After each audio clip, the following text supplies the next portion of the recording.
Hey everyone, today we're going to be making these Mortadella grandma pies from Molly Baz's book More is More. For her exact recipe for one of the pizzas, I won't be giving the exact proportions, but I will get into how I do my own Mortadella turkey sausage, just due to the fact that some people don't eat pork amongst our friends group. So I'm going to make my own here. I'm going to get a kilogram of ground turkey. I'm using 8515. The extra fat helps it bind together when we're working with it.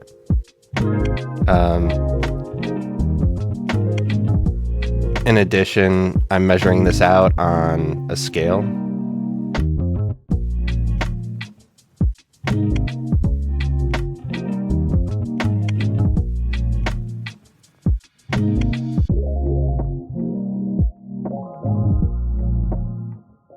Just sort of getting exact measurements. It really helps when working with making sausage because the binders that I'm going to put in, which is salt and baking soda and vinegar, really need sort of those exact proportions to get the texture you want. So I'm putting in 10 grams of salt here.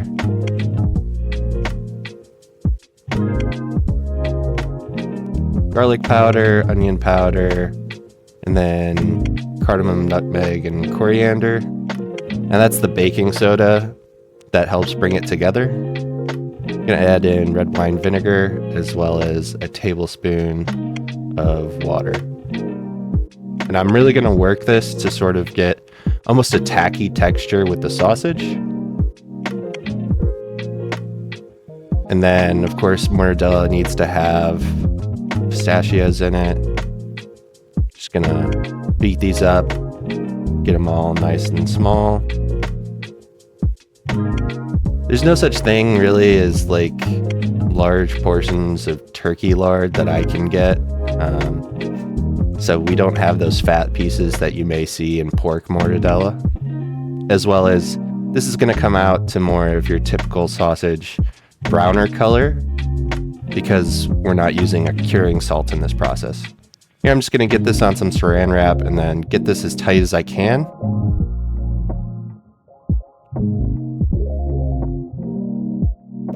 Sort of just pushing it in with my hands and going slowly. I know it seems a little fast here, but going slowly, wrapping this up, getting some ends loose on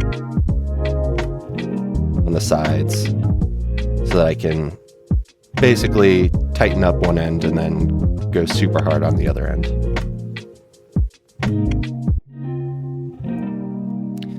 As well as we'll have another trick later on where I tie it up sort of along in the middle, which will help bring that pressure up within it and sort of make the sausage closer together. I poked holes in it at this point to get air pockets out.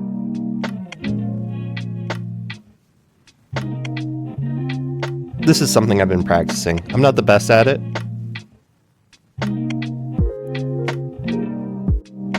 Now that we've got our first wrap, I like to sort of give it a second wrap and push in those two ends.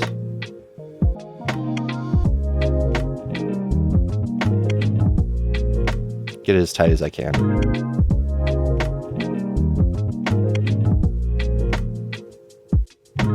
Yeah.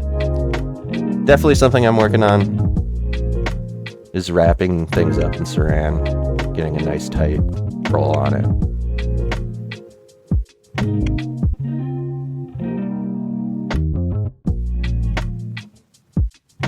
I'm gonna let this rest for a bit before I come back and take more of the twine. I'm just gonna go lengthwise once, then roll it towards me 90 degrees, another lengthwise once, and then just in the middle. And that will sort of get the meat inside much tighter.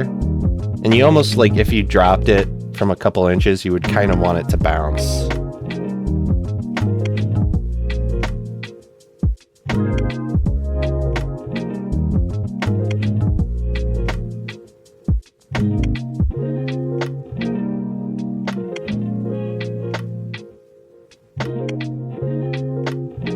I was inspecting my work. My project manager.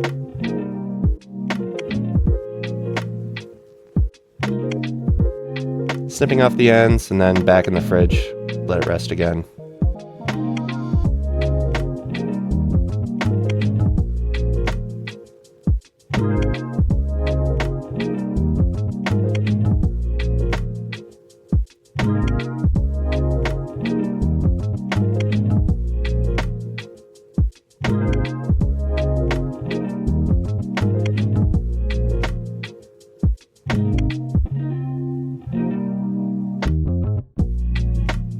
Here I'm just checking, see how tight I got it. You can kind of see it bouncing back against my finger.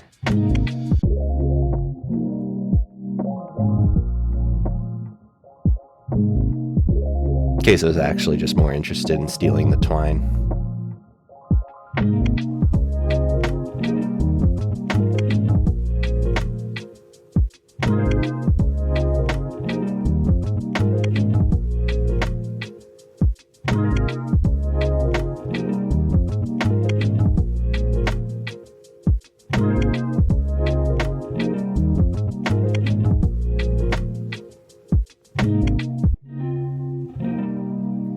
So you can see I have my sous vide set to 145. We're gonna do this for about 3.5 hours. Anywhere 3 to 4 hours is fine when cooking this. Should ideally do this seal before the water is hot. I forgot to do so.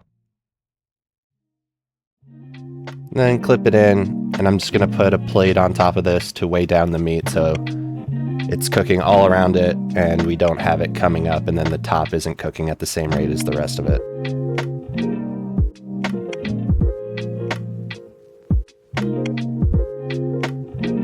Yep, 3.5 hours here. Gonna take out that plate. And then I'm just gonna let this rest in the fridge until I'm ready to use it, which is when we make the pizza.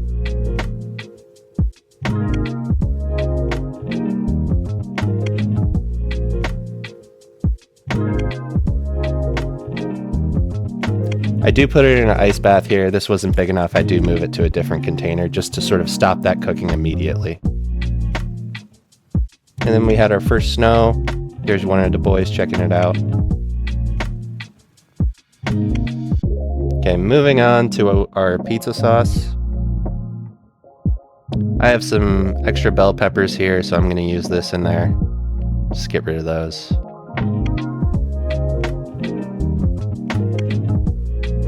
I like the way that cherry tomatoes sort of taste in these. There's extra sweetness to them rather than your Roma tomatoes. You could also do this with like a canned tomato. There's sort of that raw tomato taste that comes with larger tomatoes that can be a little bit off-putting, but you can put in extra work to sort of get rid of that. Just gonna slice these up and then dice them.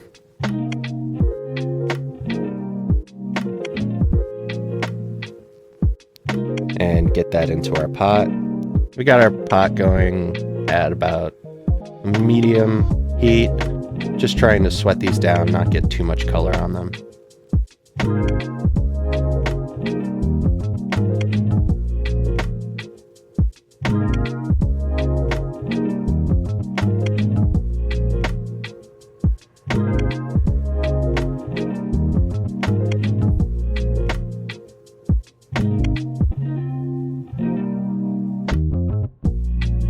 Next thing I'm going to do is just thinly slice this shallot.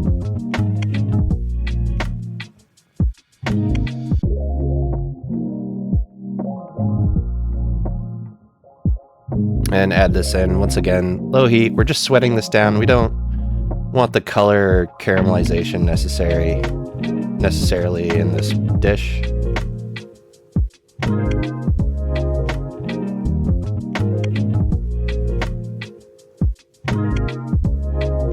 Then I'm adding in extra garlic powder and some onion powder.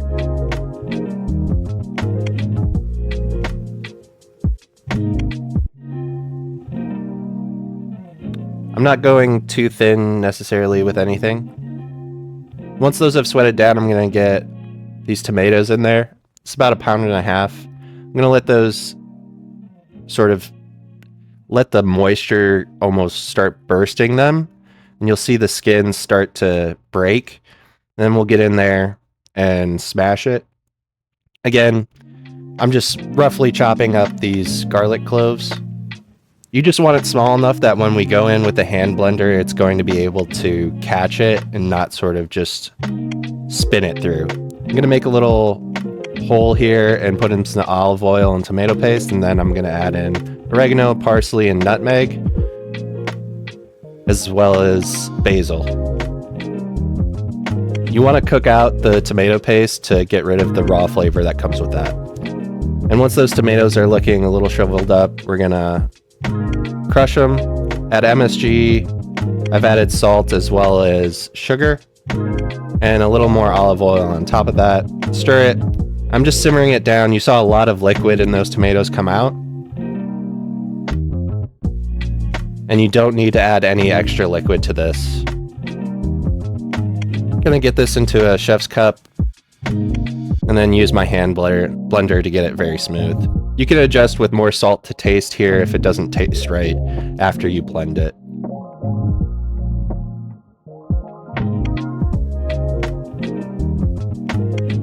Be careful, you should probably wait for this to cool down and then blend it. I just went ahead and did it. Now Manny has joined Queso to see all the snow.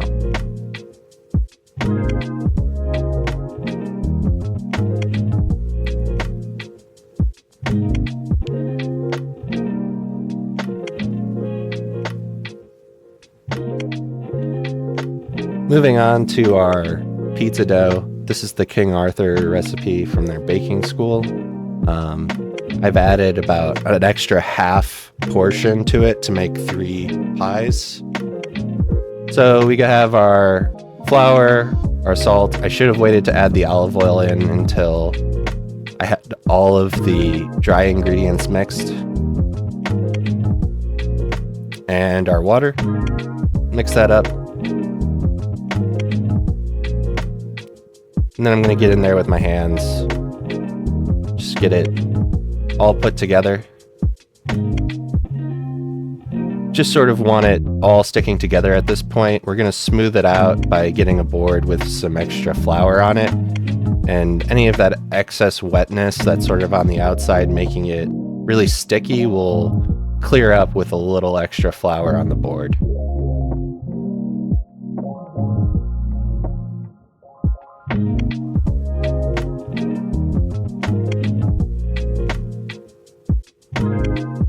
You can see I'm just turning it, and then eventually you want it sort of springy to touch, which I'm looking for here, but also not entirely sticking to your hands wet when you're done. I'm just going to put that back in there.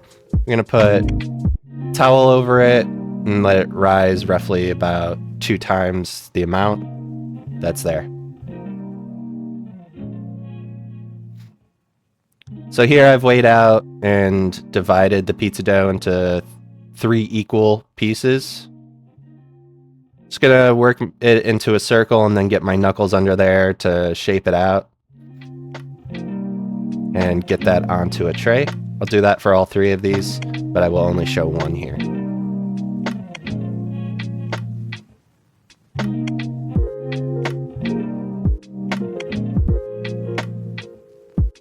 My wife's gonna come in and get the tray for me because I was big dumb and forgot I probably needed that before I started working with the dough like this. You could put some, semolina down on the bottom to get extra texture for the crust. I don't put anything on there. Extra oil can sometimes burn the bottom of the pizza dough, so I don't put that on there either.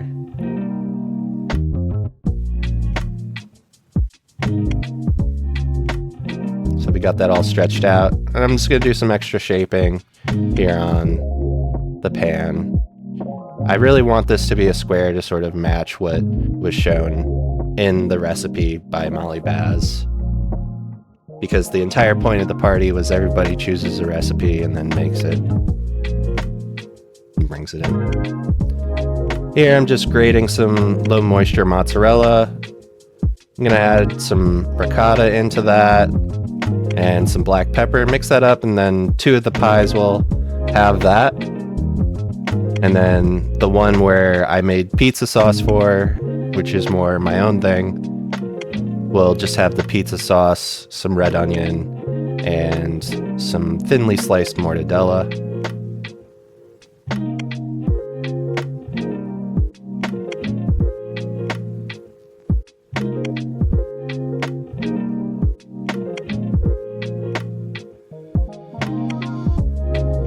And I'm just trying to get this evenly spread out. Ricotta will sort of naturally spread out pretty well when you bake it. If you think like back to like how it is in like a lasagna. So you don't have to have it all over. You just need good chunks in places. Some extra olive oil. Not too much though. And then here's the red pie. Found that if you use too much sauce, you can make the, pizza soggy. So you only need a little bit. I probably could have gone a little heavier with the amount here at the end. Get our red onions on there. And then instead of, having only the ricotta, just put a little bit on top here. Really reminiscent of this place I used to live at. Had a pizza parlor that did a lasagna pizza that I still think about to this day. We're gonna bake those. This is at 450 for roughly about 10-15 minutes. We're gonna crush up some pistachios for the pesto we're gonna make for the Molly Baz pies. And then we're gonna get the mortadella ready. I'm thinking for the 2 that I use, the turkey ones, I probably should have cut these up into like little triangles and put it on instead of the large pieces I left on there. Probably would have had an more even spread if I had done that. Then, pepperoncini in there. Gonna cut off the tops and then roughly chop all of these. Nothing too crazy.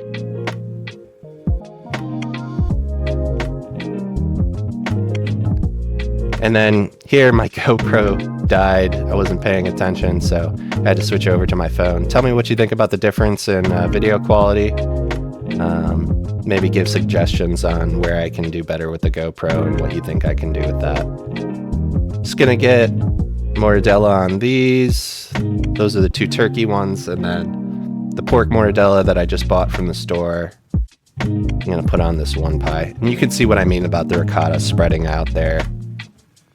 And then we're going to put that back in there until the edge of the pizza is golden, as well as the mortadella is sort of browned and crisped up.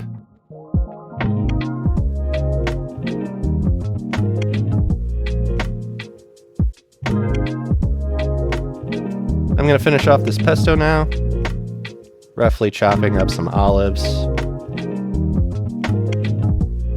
getting that in there.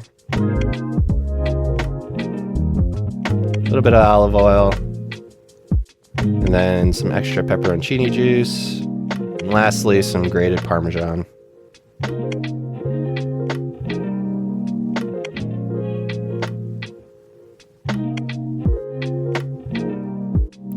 And give that a shake.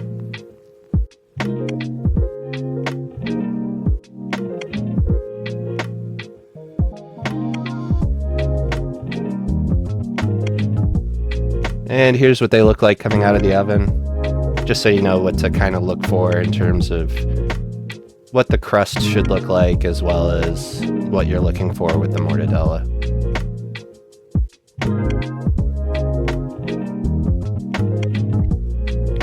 How thick or thin you want these is mostly up to you, and like how far outstretched you want it to get. But I needed them in these sizes because the containers I was bringing them in were about this size. Here we go. I've cut these up with some scissors, added on that pesto onto the 2 Malibaz ones, as well as a little bit of basil garnish. Leave a like and subscribe, and tell me if you want more content like this. Yeah?